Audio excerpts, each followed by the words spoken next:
నమస్తే, welcome to our channel. నేను ప్రియాంకారావు. మద్యం కుంభకోణం ఇది కేవలం అంటే ప్రపంచంలోనే ఇలాంటి కుంభకోణం ఒకటి ఉంటుందా, ఇంత మొత్తంలో ఒక రాష్ట్రం మీద దోచుకోవచ్చా అని తెలియజేసిన కుంభకోణం, ప్రతి ఒక్కరిని ఆశ్చర్యానికి గురి చేసిన కుంభకోణం.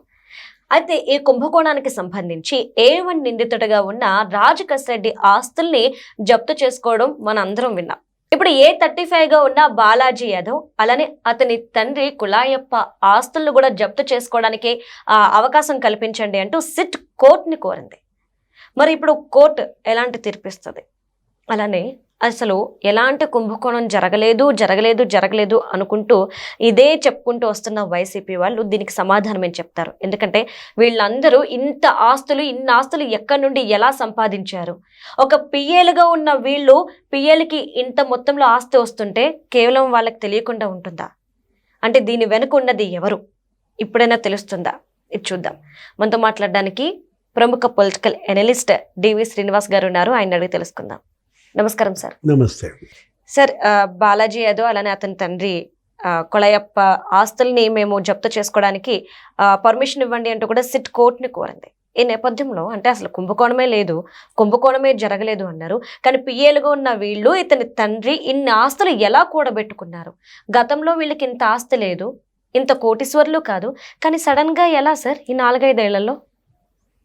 బాలాజీ కుమార్ యాదవ్ చెవిరెడ్డి బినామీగా, చెవిరెడ్డి భాస్కర్ రెడ్డి ఈ నకిలీ మద్యం కేసు సూత్రధారిగా, ఇవాళ అతని తండ్రి పేరు మీద కొన్న ఆస్తులు ఏది ఆ కుళాయప్ప, అక్కడ ఉన్నటువంటి తిరుమల, తిరుపతి, అక్కడ ఉన్నటువంటి ఆ చంద్రగిరి ఆ ప్రాంతాల్లో మొత్తం కొన్న ఆస్తులన్నీ కూడా జప్తు చేయాలని ఇవాళ సిట్ ప్రభుత్వాన్ని కోరింది. ప్రభుత్వం దానికి అనుమతి కూడా ఇచ్చింది. ఓకే.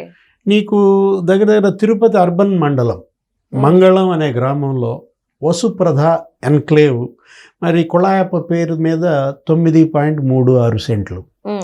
నెక్స్ట్ ఒక్కోటి 400 చదరపు గజాలు 3 వేర్వేరు ప్లాట్లు. తిరుపతిలో వైకుంఠపురం, అక్కడ మళ్ళా 172 చదరపు గజాల్లో ఒక నివాస భవనం. రేణిగుంట మండలం వెంకటాపురంలో మరి 175 గజాల స్థలం.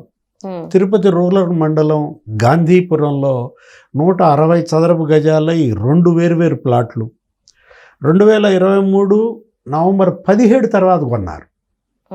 2024 నవంబర్లో ఈ ఆస్తులన్నీ కొన్నాయి. ఇవే కాదు, ఇంకా చాలా ఆస్తులు ఉన్నాయి. అంటే మీరు చెప్పారు ఏంటి వాళ్ళ యొక్క ఆర్థిక బలం?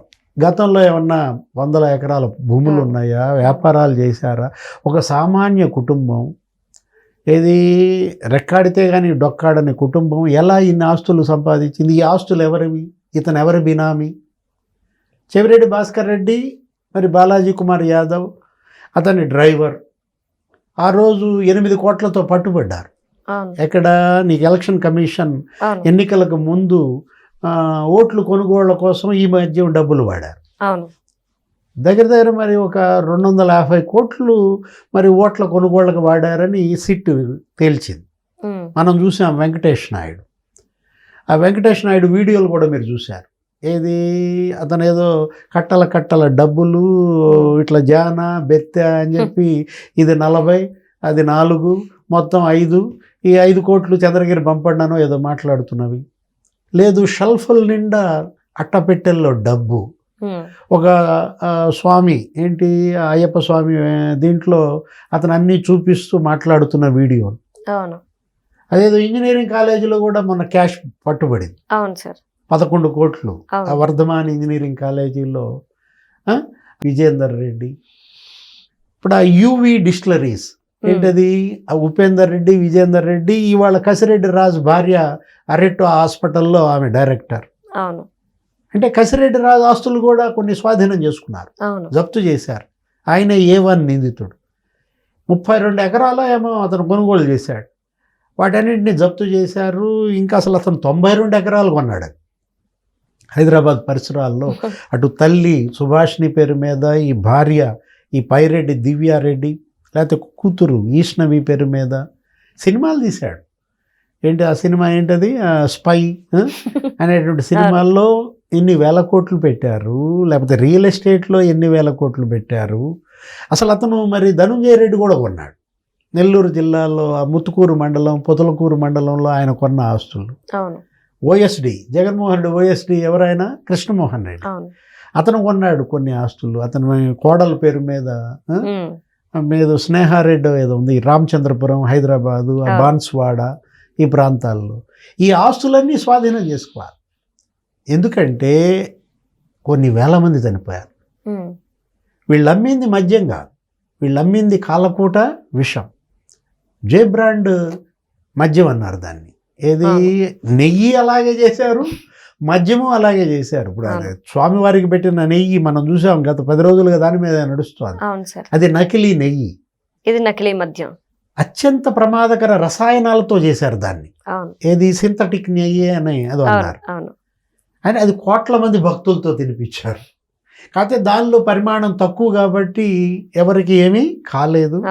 ఇక తర్వాత ఏం జరుగుద్దో చూడాలి, దాని ఎఫెక్ట్స్ భవిష్యత్తులో ఎలా ఉంటాయో. కానీ ఈ మద్యం తాగినాళ్ళు అసలు 30,000 మంది చనిపోయారు అని చంద్రబాబు, పురంధేశ్వరి అప్పట్లో లెటర్స్ రాశారు కేంద్రానికి, రాష్ట్రపతికి, దీని మీద విచారణ జరపమని సిబిఐకి. అంటే వేల మంది ఒక తూర్పుగోదావరి జిల్లాలోనే ఈ మద్యం దాగి 7,000 మంది చనిపోయారు. 30,000 మంది కాదు, నేను అంచనా, నా విశ్లేషణ ఏంటంటే 90,000 మంది చనిపోయి ఉంటారు ఈ మద్యం తాగి. ఇంకా లెక్కకు రానివి. ఇప్పుడు ఆ జంగారెడ్డిగూడెం మీకు తెలుసు కదా. అవును సార్. అక్కడ కల్తీ మద్యం తాగి దగ్గర 30 మంది చనిపోయారు. అది అసలు కల్తీ మద్యం కాదు, వాళ్ళు ఎందుకో వేరే కారణాలతో చనిపోయారని దొంగ సర్టిఫికెట్లు పుట్టించాడు జగన్మోహన్ రెడ్డి సీఎంగా. మసిబూసి మారేడుకాయ చేశారు. వీళ్ళందరికీ ఈ బాధితుల సంక్షేమం ముఖ్యం. ఇప్పుడు ఈ జప్తు చేసినటువంటి ఈ సొమ్ము, ఈ భూములు, ఈ నిధులు ఆ బాధితుల సంక్షేమం కోసం ఉపయోగించాలి. నీకు తెలుసమ్మా ఏంటి, ఆర్థిక నేరస్తులు కొంతమంది పారిపోయారు. వేల కోట్లు బ్యాంకులకు ఎగ్గొట్టి విజయ్ మాల్యా, ఈ లలిత్ మోడీ, ఈ నీరవ్ మోడీ, ఆ చోక్సీ, వీళ్ళందరూ ఎక్కడికి, లండన్ ఎక్కడికి పారిపోయారు. ఆర్థిక నేరస్తుల స్వర్గధామం అది. వాళ్ళ ఆస్తులన్నీ ఈడీ స్వాధీనం చేసుకుంది. దగ్గర ఒక 30,000 కోట్ల ఆస్తులు స్వాధీనం చేసుకుని 23,000 కోట్లు ఇప్పటికే బాధితుల సంక్షేమం కోసం వాడింది. సేమ్ అట్లాగే ఇప్పుడు ఈ నకిలీ నెయ్యి, ఈ నకిలీ మద్యం, ఈ బాధితుల సంక్షేమం కోసం ఈ ఆస్తులు జప్తు చేసి వినియోగించాలి. ఆ నకిలీ నెయ్యి కూడా ఇప్పుడు 250 కోట్ల స్కామ్, దాంట్లో కూడా నిందితుల ఆస్తులు జప్తు చేయాలి. ఇప్పుడు ఆ సుబ్బారెడ్డి, భూమన కరుణాకర్ రెడ్డి, ఇప్పుడు అరెస్ట్ అయిన వాళ్ళు ఉన్నారు కదా ఈ అధికారులు, వీళ్ళందరి ఆస్తులు జప్తు చేసి భక్తుల సంక్షేమం కోసం ఉపయోగించాలి. అప్పుడే బాధితులకు న్యాయం చేసినట్లు, ప్రభుత్వం దాని బాధ్యత నిర్వర్తించినట్లు. ఇప్పుడు చెవిరెడ్డి భాస్కర్ రెడ్డి ఇవాళ విదేశాలు, అతను కొలంబోనో ఎక్కడో పారిపోతుంటే పట్టుకొచ్చారు వెంకటేష్ నాయుడిని.